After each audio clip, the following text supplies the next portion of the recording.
it's Shelly with Shelly's Nursing Review and YouTube's HETV. By now, you've settled in for the sad fact that you're going to be taking the new next generation NCLEX exam. I know, right? You've taken your antidepressants, had your psych consult. Yeah, suicidal. I know. But listen, stop it. Cut it out. I told you a long time ago, I got you. So let's show you how you can pass this next generation NCLEX exam. Many people are talking about the different changes that are on this exam. That's nice, and I'm gonna do that, but it doesn't matter if I don't teach you how to pass it. Well, that's what I do. That's what my PhD is in. It's in teaching you how to pass this NCLEX exam. So come on, come with me. I got you. Here we go. You've got to get organized. How do you get organized? You go to my YouTube channel, HETV, which you're probably watching right now. But it's not enough to do that, because if you've ever gone to YouTube, you might notice how all the videos are just kind of disorganized. They're haphazardly thrown out there any kind of way. That's not true about my channel. If you want organization, and you should because you're trying to pass a test, and besides you're a nurse, you need to go directly to the playlist. The playlist is organized in systems, and there's not a system in the body that I haven't covered. I've got neuro, I've got pediatrics, I've got maternity, I've got even integumentary. Who does that? I've got GI, I've got ortho, which is, musculoskeletal. I've got renal, I've got endocrine, I've got diabetes, I've got respiratory, acid base. I've got all of those subjects for you. So you're gonna be very organized. Now what I do is I tell you to get a list of those subjects, and certainly if you hit me up on Shelly's NCLEX Prep at gmail.com, just email me, honey. I can get you the study guide. It's called the Oh My God Study Guide. I wouldn't worry about it if you don't get it. I wouldn't worry about it if you don't have it. I would just say to you, it's a little easier. But I want to show you this list of subjects, if you will. The list of subjects, there's a ton of subjects that you have to know. And what I do is kind of help you know what to do first, right? So look up here with me. You've gone to YouTube, you're on HETV, which stands for Health Education Television. You've gone to the playlist itself because you're trying to be organized. You understand that the way you get this test passed is you use a system of mastery. This system of mastery means one subject at a time. That's how we do it. We're organized. What subject should you start with first? You should start with psych. Why, Shelly? Why psych? Where'd you pull that out of your ass from? Well, psych videos are important for you to start with the subject of psych, because at least 70% of medications are going to come from the topic of psych. Medications are big in psych, and certainly when it comes to the psych topic, you got very little time in it in nursing school. I know some nursing schools that only give you 5 weeks in psych, and the first week is orientation, so really that's 4 weeks in psych. That's a disaster, simply because every unit in America has psych. I got report last night where I work on a patient who was a psych patient, and I wanted to say, well, why can't they go to the psych unit? And you know why they couldn't go to the psych unit? Because their INR was 8. They're not medically cleared to go to psych units with an 8 for an INR, right? So you get it. Psych is on every unit, whether you're having a baby and you're having a psych issue, or you're a child and you just tried to commit suicide, or you're a medical patient with medical problems, but you're hallucinating, whatever. Psych is on every unit. So they do a disservice. This is a shout out to nursing schools everywhere. They do a disservice when they do not spend adequate amount of time in psych. But you've learned, so you're gonna start with my psych videos. Once you pull up my videos, you watch them one at a time, and you take really good notes on those videos. Now, it's true, if you're in my program, you already have your psych handouts. You have a handout for everything. Neuro, psych, maternity, peds, whatever. You have a handout for everything. If you're not already in my program, don't sweat this, okay? I'm trying to get you a review for free. But if you're not in my program and you just need like a little bit more structure, you can contact me at Shelly's NCLEX Prep at gmail to get some handouts, okay? Let it go. So here we go. Take the notes during the videos. Oh, time out. Have you hit subscribe yet? Because I'm giving you a lot of free information here, and I got a lot more where this is coming from. And then nothing, just look at me, hit the like, because I know you like all of this, right? Okay, sorry, distractions. Stay with me. Take notes during these videos. The next thing, and don't worry, I got you on this, you're gonna need to spend a little tiny bit of money on some good software. What software, Shelly?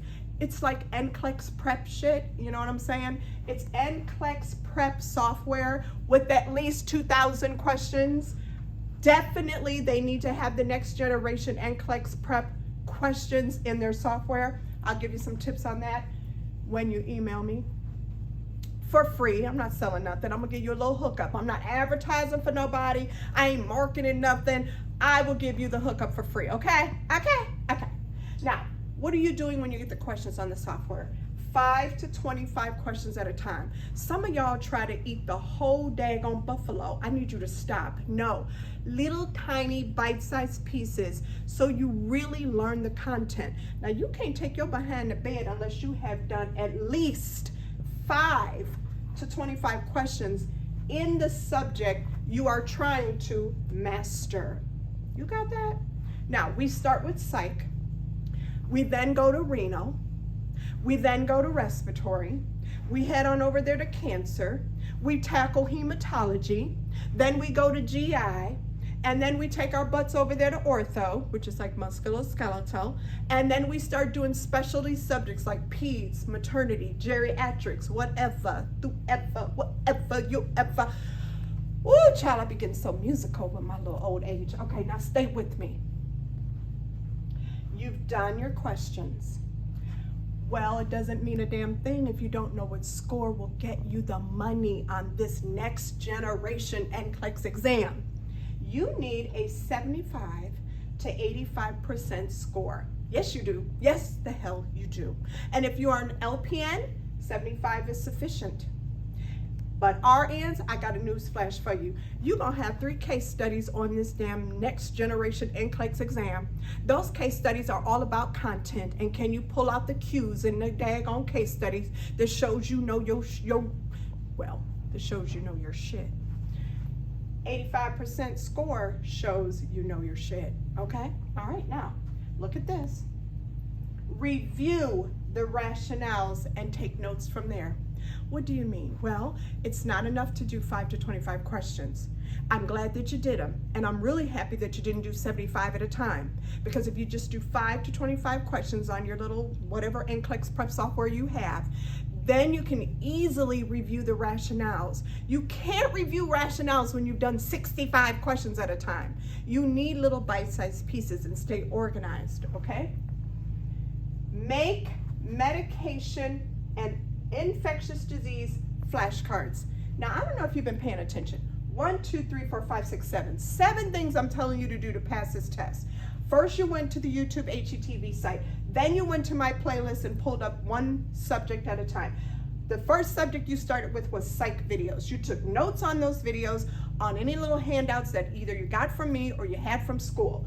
You purchased software that had at least 2,000 questions on it, including NCLEX, NG, and next generation NCLEX questions. You did 5 to 25 every single day. You didn't miss a day, and you made sure that you were trying to get a score of 75 to 85% before you could say, I mastered psych, or whatever topic you're in.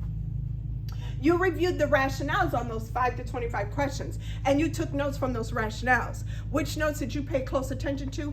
The select alls that apply, y'all. Come on, you know they're on here. Select all that apply questions. You should be putting SATA in your notes, and then put the list of whatever they gave you. Here we go. Last step, 7 steps, right? 7 is a magical number. Make medication and infectious disease flashcards. Ooh, yes, I know what infectious diseases. I told you, I got you. I have a list. I have an infectious disease video that gives you a list. So come on, you got this. But what about those medications? Because they scare you, they scare me. And what about flashcards? And how do you make them, Shelly? Because I thought I knew how to make a flashcard, and then I didn't. Okay, so here's what you do. Let's take an example of a flashcard for medications. Y'all with your girl? Good, that's a good thing. Here we go. The medication is hydromorphone. Hydromorphone is going to go on the outside of the card, nothing else. One word only goes on the outside of your flashcard. And those are just little note cards from like Office Max or, you know, what is it, Staples or Kinko's or whatever the hell it's called. So you got your flashcard, you got the hydromorphone on the outside of the flashcard. Behind on the back of the flashcard, you should have the brand name. What's the brand name? Hello, hello, hello. What's the brand name for hydromorphone? Vicodin. Nope, wrong. Got that shit wrong. Dilaudid. See? People mess it up all the time. Some of y'all out there had the nerve to say that the generic name for the brand name for hydromorphone was morphine. I'm gonna see you after class because you in detention already. You're screwing this up. Now, hydromorphone on the front. On the back is Dilaudid. What else goes on the back? What does it do? What is it for? Who's taking it? Whatever. It treats severe pain. What else might be useful? A dose or two, 0.2 to 0.5 milligrams. Maybe even in the case of Dilaudid, you want to put 7 times more powerful, 7 times more powerful than morphine. What else should go on the back of the card? Not a whole lot, not a whole lot. So maybe one more thing should go on the back of that card. The antidote. Yeah, what's the antidote? Narcan. What's the generic name for Narcan? So you better not be saying Narcan. Naloxone. Why do you give a damn about generic and brand? Because the test is all generic, fool. Oh, shit. I'm sorry. Did my voice raise? Do I sound like I'm yelling at you? Hell yeah, I'm yelling at you. You know why I'm yelling at you? Because the reason why you got to know your generic names and your brand names. Your patient's going to use the brand names. The test is full of generic names. When you get to work and you're going at Pyxis, it's all generic. Oh, you forgot? Oh, I'm sorry. Let me remind your sorry behind about that daggone nurse that almost went to jail.